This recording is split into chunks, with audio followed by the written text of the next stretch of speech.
Allez, c'est au tour de Ricardo de critiquer les multiples replays que la F1 a diffusés suite au crash de Romain Grosjean. Dans un paddock logiquement sous le choc des images du terrible accident de Romain Grosjean, Daniel Ricciardo s'est dit écœuré par la manière dont la F1 avait géré les images. Je vais exprimer mon écœurement et ma déception à l'égard de la Formule 1, réagit le pilote Renault auprès de Zygo Sport. La manière dont l'accident de Grosjean a été diffusé encore et encore avec des replays encore et encore était totalement irrespectueuse et inconsidérée pour ses familles, pour toutes les familles qui regardaient. Nous allions courir à nouveau dans une heure plus tard, et à chaque fois qu'on regardait la TV, il y avait une boule de feu et sa voiture coupée en deux. On peut regarder ça le lendemain, pas besoin de voir ça aujourd'hui. Pour moi, c'était du spectacle et il joue avec nos émotions, j'ai trouvé ça assez écœurant. J'espère que d'autres pilotes l'ont fait savoir, mais je serais surpris que ce ne soit pas ce que nous ressentons tous. Ah ouais, quand même, là, il va fort, hein, Ricardo. Très énervé, visiblement. Donc on a aussi l'avis de Valtteri Bottas. Quand il y a un accident, quand ça se termine bien pour le pilote, ils aiment le repasser, explique le Finlandais. Je pense que les gens, les spectateurs veulent voir ça, mais il y a aussi une limite. Je regardais l'écran car je voulais voir ce qui s'était passé une fois que j'avais vu. J'essayais d'éviter, mais il y avait des images partout. Je ne sais pas. C'est peut-être une question pour ceux qui regardent, pour les fans, savoir s'ils veulent voir ça 20 fois ou non. Les commentaires de Ricardo ne sont pas sans rappeler ceux des pilotes MotoGP l'an dernier en Autriche lorsque certains d'entre eux n'avaient pas apprécié de découvrir pendant l'interruption de l'épreuve des images de l'accident impressionnant entre Johann Zarco et Morbidelli. Le débat sur un tel sujet demeure complexe, c'est ce qu'a rappelé Toto Wolff. Si la FOM ne les montre pas, alors quelqu'un d'autre avec un téléphone portable va filmer.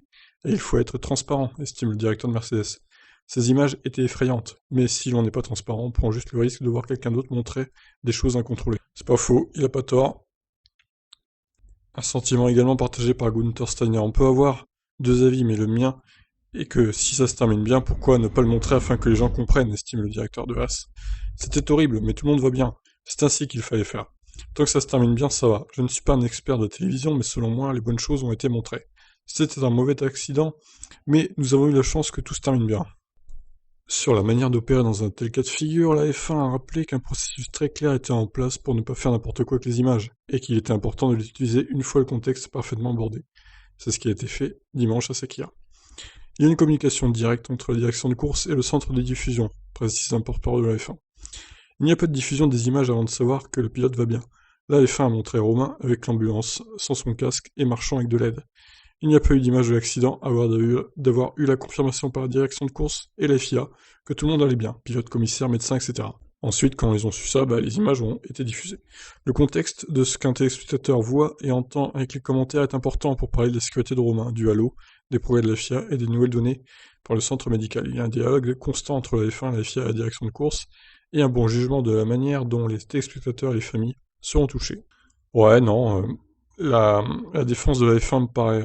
l'argumentaire du porte-parole de la F1 me paraît clair, hein, me paraît adapté, donc moi je suis, comme j'ai dit dans la précédente vidéo, je suis pas scandalisé par ces nombreux replays, je pense qu'ils les ont bien attendus avant de les diffuser, et comme j'ai dit encore une fois dans l'autre vidéo, il fallait meubler, donc pendant 3 quarts d'heure, 50 minutes, c'était pas simple à gérer. Donc Ricardo a réagi violemment, j'ai l'impression qu'il était assez émotif sur ça. Étonnant, étonnant. Bottas est plus mesuré par exemple. Et Toto Wolff est plutôt du côté de la F1, Gunther Steiner aussi. Donc voilà, les pilotes un peu en rage hein, contre les nombreux replays. Par contre, les directeurs d'écurie et puis évidemment la Formule 1, ils sont en accord avec ce qui a été fait. Voilà, donnez-moi votre avis. De quel côté êtes-vous, vous? Allez, ciao.